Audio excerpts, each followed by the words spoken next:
and the new chair of the Africa Union Commission. Mr. Speaker, Raila Odinga was Kenya's best that we sent to the continental stage.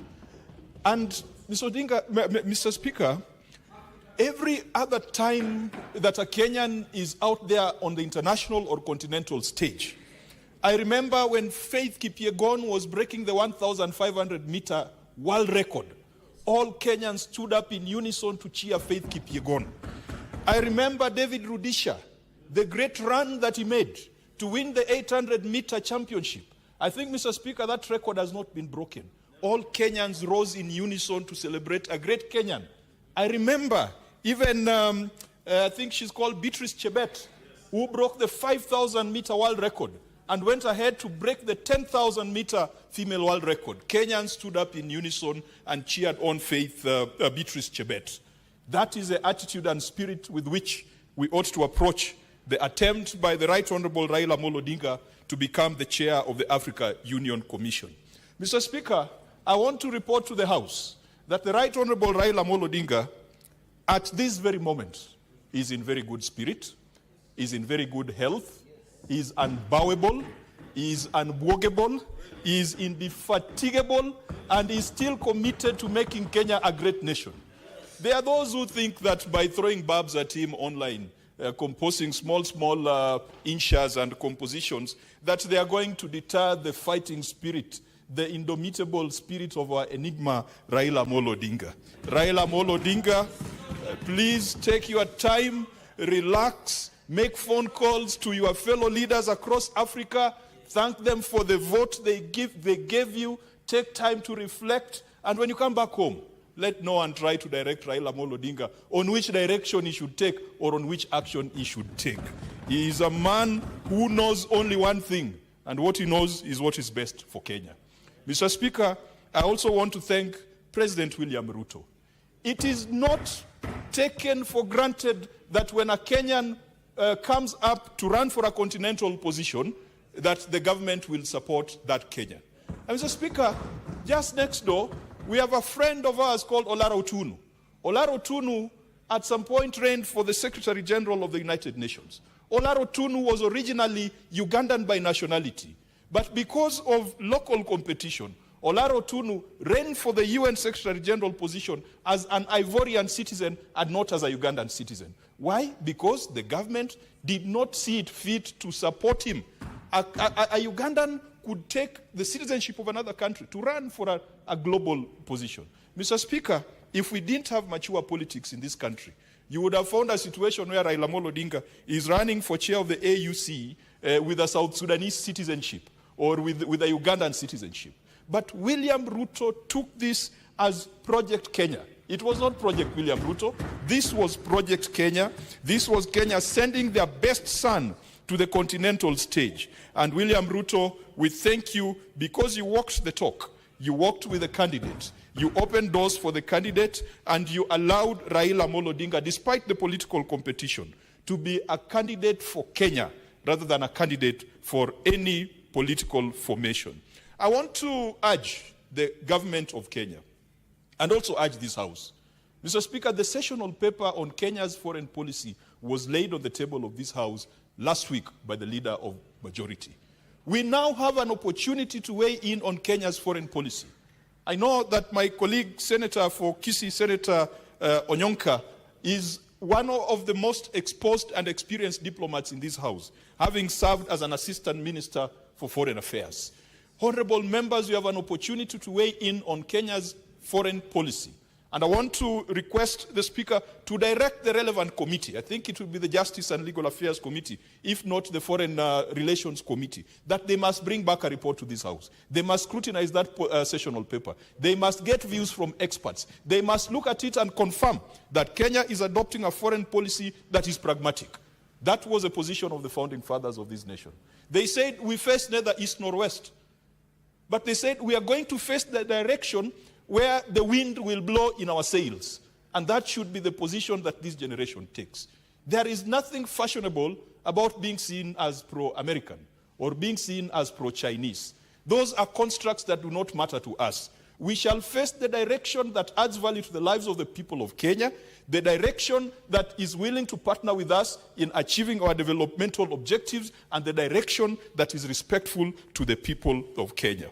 Mr. Speaker, that then should also ensure that even I heard some people say that we should withdraw from the Africa Union, we should draw from global commitments. Mr. Speaker, we should never make the mistakes that we saw the Brits do with Brexit. They are regretting it today. We should never make the irresponsible decisions that we have seen the Americans doing under Trump, saying that they're withdrawing from the World Health Organization, they are withdrawing from the United Nations Framework Convention on Climate Change, they are withdrawing from the Kyoto Protocol. We cannot go for isolation. We cannot go for a situation where we are left alone as pariahs in the global world order. We shall continue supporting and fulfilling our international obligations, be it at the Africa Union level, be it at the East Africa Community level, where Kenya is the current chair. Mr. Speaker, I also wish to congratulate Djibouti that their candidate is now the chair of the Africa Union Commission. I do not know much about the gentleman who has been elected to that position, but as you have said, this election was not just about the individuals, it was about the nationalities that fronted those individuals. Mr. Speaker, as has been said by the Leader of Majority, our President now has been given a rare opportunity to propose reforms at the Africa Union Commission. Mr. Speaker, I also recall that a good friend of this House, Ambassador Amayo, Ambassador Amayo is a good friend to this House because every time and everywhere he was posted, be it in London, be it in Washington, whenever a Senate delegation came, he welcomed the Senate delegation. He was unlike many ambassadors who look with contempt at members of parliament. And Honorable Speaker, I can confirm that everywhere I found Ambassador Amayo, he was very respectful to parliament. He is also now Kenya's representative to the Africa Union for reforms, and that is a seasoned diplomat. I hope, working together with President Ruto, they'll be able to deal with the key issues that need to be transformed at the Africa Union Commission.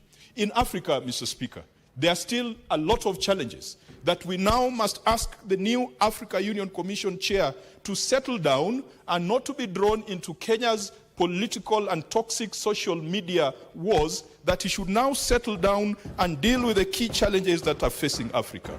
When Kenya proposed Right Honorable Raila Odinga to be the chair of the commission, we knew that the challenge that was ahead of us. In Africa, the Commission or the Africa Union has a target to silence the guns in Africa. Unfortunately, the guns are raging even louder. They are raging in Sudan. They are raging in Somalia. They are raging in Nigeria in the fight against Boko Haram. Mr. Speaker, the guns are not silent in Africa. That is what we are now challenging the new chair of the Commission to get down to business too, and not to go around in political rallies in Djibouti trying to rub it in that Kenya did not get that position. Mr. Speaker, the Africa Continental Free Trade Area was a matter or an idea that was excellent. It was mooted just around the time of COVID. Today, the Africa Continental Free Trade Area, Mr. Speaker, is non-operational because sovereign states are still unwilling to deal with the tariff and non-tariff barriers. They are still unwilling to align their legislation to build one common market in Africa.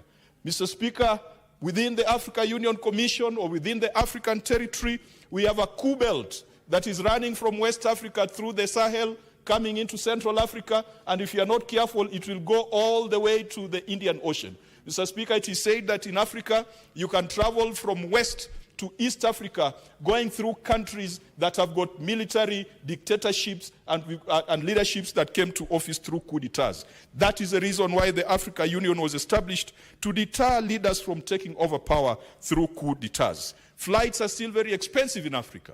If you want to go to West Africa, you have the unfortunate situation where sometimes you have to go to Doha or to Dubai for you to be able to land in Accra or to land in Guinea-Conakry. Mr. Speaker, those are the challenges that we expect that the new commission chair will deal with. Mr. Speaker, I want to finalize by urging fellow senators and urging all Kenyans that, having seen the situation and the terrain in the African continent, let us now turn to our country and make our country great. Mr. Speaker, the phrase, love your neighbor as you love yourself, appears in the Bible not just once. It appears 3 times. It appears in the book of Leviticus, the book of Mark, and the book of Matthew. Love your neighbor as you love yourself. We cannot love Africa more than we love Kenya. This is a time for us to come back to Kenya and make Kenya great again. Mr. Speaker, we need to make Kenya great again. And I, as a leader of the Homa Bay delegation, am willing to partner and work with all the leaders in this republic who are willing to make Kenya great again. We are not going to make Kenya great through negative ethnicity. We are not going to make Kenya great through division. We are not going to make Kenya great through revisionism, where we want to go back to history and dwell on the justices or injustices that have been committed to us. Mr. Speaker, we will only be respected in Africa if we build a strong economy. Our economy is not growing at the rate that will make Kenya a superpower in Africa. We cannot afford to be growing at 4 or 5% when Tanzania is growing at 7%. We must put all our thoughts, our attention and efforts on growing an economy, and the least metric should be 7% annual growth. That is when we'll be respected. We have this misconceived notion that Kenya is still a great economy. We could be great now, but Mr. Speaker, if you remember the mathematics of approaching speed, there are smaller economies that are approaching us at a higher speed than we are moving. And if we are not careful, we'll be the smallest economy in East Africa. Mr. Speaker, we must spend on our military, and this is a conversation we must have. We are spending only 1% of our GDP on the military, and yet we are seeing guns pointed at Kenya from all corners. We are seeing drones pointed at Kenya from all corners. Mr. Speaker, the war in Syria has confirmed that your enemy does not need to be your neighbor, that Turkey can hammer Syria from wherever they are, that even Kenya can be hammered from Yemen, Kenya can be hammered from the UAE. This is